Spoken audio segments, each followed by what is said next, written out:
Hello analyst.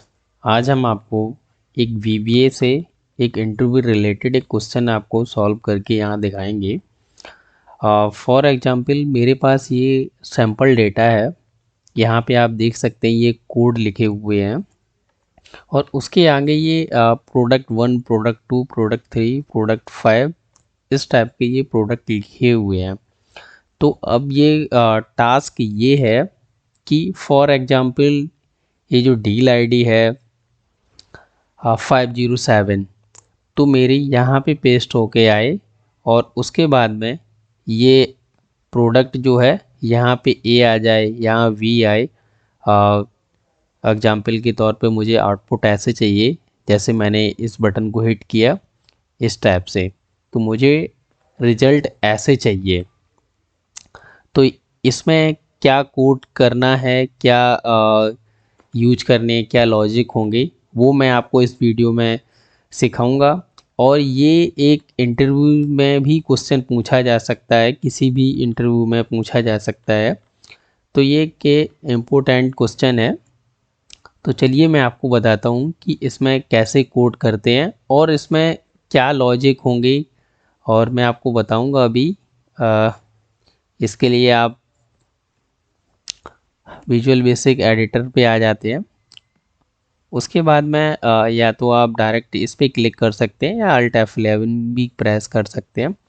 तो उसके लिए सबसे पहले अब मुझे यहाँ पे ये सबसे पहले ये थॉट लाना चाहिए कि हमें इसमें करना क्या है। कि जब भी हम किसी डेटा पे डायनेमिक चलते हैं, रो में चलते हैं या कॉलम में भी चलते हैं, तो उसके लिए सबसे पहले हमें लूप का कॉन्सेप्ट पता होना चाहिए कि लूप हम कैसे यूज करते हैं। तो इसमें हम आपको बताएंगे कि फॉर लूप कैसे यूज करेंगे।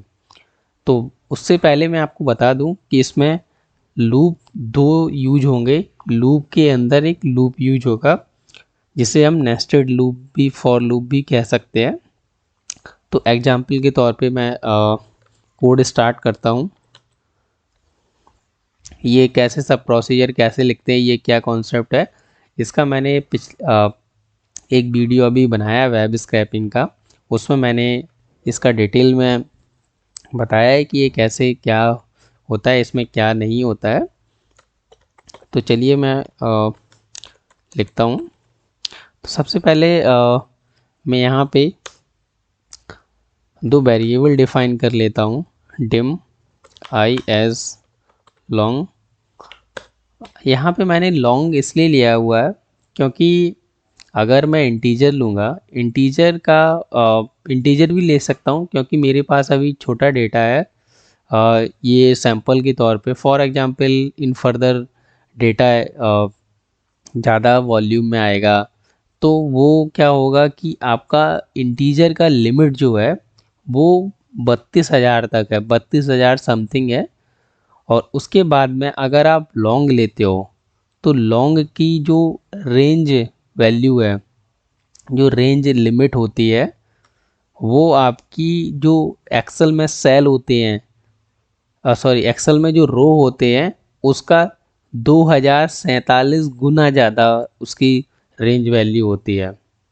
तो आप समझ सकते हैं कि लॉन्ग कितनी बड़ी रेंज को आ, ले सकता है। तो उसके लिए इसीलिए मैं हमेशा प्रेफर लॉन्ग करता हूँ क्योंकि प्रोजेक्ट एक बार बनते हैं, मॉडिफाई डेली उसमें नहीं होता है, इसलिए मैंने इसको लॉन्ग लिया। और उसके बाद में ये हमारा एक फर्स्ट लूप का वेरिएबल होगा। सेकंड के लिए हम जे ले लेंगे। सेम लाइन में ये कॉन्सेप्ट बताया है मैंने, कैसे आप डबल में भी लिख सकते हो। तो उसके लिए ये किया और उसके बाद में मैं अब लूप चलाना स्टार्ट करता हूँ। फॉर, नीचे करते हैं, फॉर आई इक्वल्स टू 2। अब मैं 2 इसलिए लिया क्योंकि मुझे हेडर से नहीं चलाना, दूसरे रो से चलाना है। 2, 2 से कहाँ तक चलाना है मुझे, ये 14 तक। तो आप यहाँ पे 14 लिख सकते हो मैनुअल। ये आप डायनेमिक भी बना सकते हो ऐसे, सीट वन डॉट सेल रोज डॉट काउंट और कॉलम ए भी दे सकते हो या वन भी न्यूमेरिक भी दे सकते हो end excel up dot row next i. ये मैंने यहाँ पे लूप को क्लोज कर दिया। अगर आप इसको देखना चाहते हो कि ये जो लाइन लिखी है इतनी ये क्या रिटर्न करेगा, तो इसके लिए मैं इमीडिएट विंडो पे जाता हूँ, कंट्रोल जी प्रेस करता हूँ तो ये इमीडिएट विंडो स्क्रीन पे आ जाएगी। Apart from that you can click on view button and click immediate window. So immediate window यहाँ पे दिखेगी आपको। तो इमीडिएट विंडो में कोई भी कोड लिखने का एक तरीका होता है, वो आप कैसे लिखोगे और वो तुरंत इमीडिएट आपको रिजल्ट दिखाएगा। तो कोई भी कोड लिखने से पहले इसमें ये वाला साइन प्रश्नवाचक या मार्क ऑफ इंट्रोगेशन भी बोलते हैं, ये प्रेस करके और यहाँ पे आप अपना कोड लिख देंगे और यहाँ पे देखेंगे आप 14 इसने रिजल्ट दिया हुआ है। तो या तो आप ये लिख सकते हो, ये एक डायनेमिक है क्योंकि हमारा कभी भी रो कम ज़्यादा हो सकता है और मैं यहाँ पे अगर 14 दे दूँगा तो वो भी चलेगा। बट ये जब भी प्रोजेक्ट हम बनाते हैं तो वो एक डायनेमिक बनाते हैं, तो मैंने ये रहने दिया। उसके बाद में अब हम चलेंगे, हमें डेटा यहाँ पे पेस्ट करना है और जैसे आउटपुट मुझे चाहिए था यहाँ पे के कॉलम में और एल कॉलम में। उसके लिए अब हम एक नया लूप स्टार्ट करें, सॉरी उससे पहले अब हमें फर्स्ट कॉलम पे डेटा यहाँ पे कोड वाले में करना है। उसके लिए अब हम कोड लिखेंगे शीट1 डॉट रेंज की। अब यहाँ पे रेंज हमारा के का 2 में पेस्ट करेंगे या 3 में पेस्ट करेंगे। उसके लिए अब हमें क्या करना होगा, उसके लिए अब हमें सबसे पहले ये पता करना होगा कि हमारी लास्ट रो कौन सी है। फॉर एग्जांपल मैं देखो बताता हूँ कि जैसे कि जब भी आप यहाँ पे आओगे तो ये पता होना चाहिए कि ये कौन सी रो है, रो इंडेक्स कौन सा है ये। तो उसके लिए यहाँ पे एक और वेरिएबल डिफाइन कर लेंगे, सेम में भी कर सकते हो और यहाँ भी कर सकते हो, L row as long last row L. फिर उसके बाद में L row equals to sheet one dot cells rows dot count column. Column हमें देखिए हम के का भी के और एल में कौन सा देंगे, हमें एल का देना है क्योंकि हमें कोड हमें एक बार पेस्ट करना है और प्रोडक्ट हमें उसी के नीचे पेस्ट करते रहना है जब तक ये पूरा रो ख़त्म ना हो जाए, प्रोडक्ट 5 तक ना हो जाए। फॉर एग्जांपल मैंने अगर इसको ये दिया तो यहाँ पे ये यहीं बना रहेगा और उसके बाद में ये कोड इसी में पेस्ट होते रहेंगे, ए आएगा, वी आएगा, एल वाई पी यहीं आते रहेंगे। अगर मैंने लास्ट रो इसको ये दिया फिर उसके बाद ये दिया, अगर मैंने कहने का मतलब कि अगर एल का दिया मैंने रेफरेंस तो रो इंक्रीज होती रहेगी, जैसे हमारा लूप आगे बढ़ता रहेगा वैसे ही ये रो इंक्रीज होती रहेगी। तो इसके लिए हमें एल कॉलम देना होगा। तो यहाँ पे हम देंगे L dot end excel up dot row. हाँ, अब रो का मतलब ये है कि अब ये क्या रिटर्न करेगा, शीट1 डॉट सेल्स डॉट ये।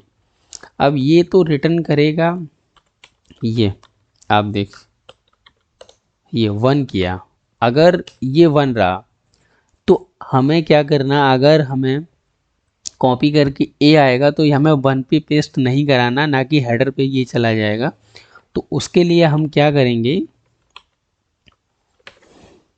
इसको बंद कर देते हैं। इसके लिए यहाँ +1 कर दिया, तो अब ये क्या आएगा, 2 आएगा। 1 + 1 सिंपल सा अभी इमीडिएट विंडो में देखा, 1 + 1 = 2 हो जाएगा। तो यहाँ पे ये वाला है, यहाँ पेस्ट करेगा। हाँ, तो उसके लिए अब हम क्या करते हैं, शीट 1 से ये कोड यहाँ पे के वाले कॉलम में पेस्ट करवाते हैं। Sheet 1 dot range K and L row dot value equals to.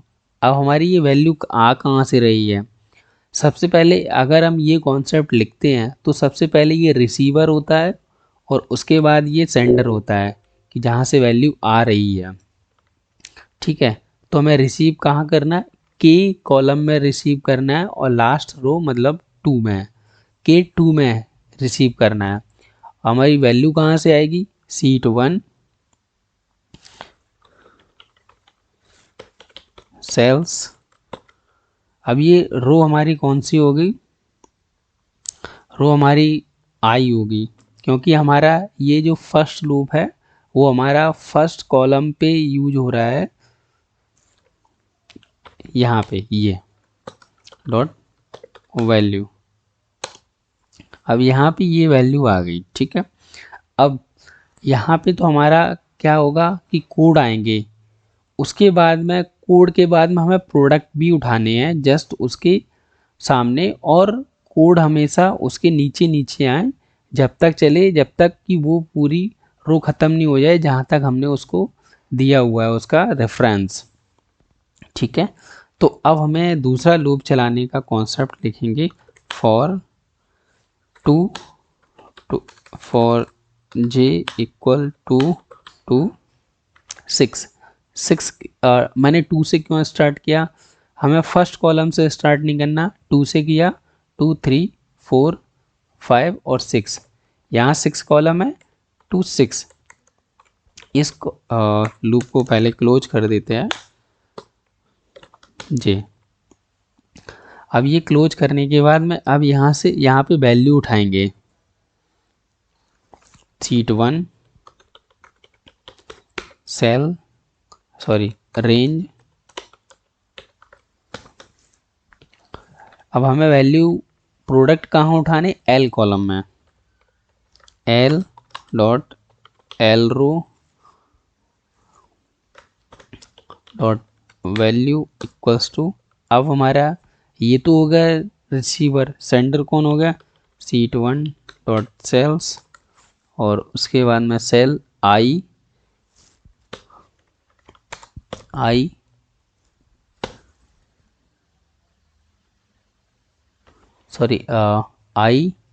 आई हमारा फर्स्ट रो, आई क्यों लिया मैंने, क्योंकि आई हमारा इसी रो पे बराबर चलेगा कंटिन्यू, इसी पे।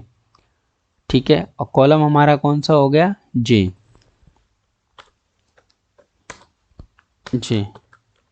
Dot value. तो ये हमारा हो गया, और उसके बाद में यहाँ पे लूप क्लोज हो गया। अब प्रॉब्लम एक ये है, अगर मैं इसको मैनुअल रन करता हूँ, F8 से स्टेप बाय स्टेप रन करता हूँ, तो आप देखेंगे क्या प्रॉब्लम आती है। जब मैंने इसको रन किया, यहाँ पे ये कोड फर्स्ट आ गया।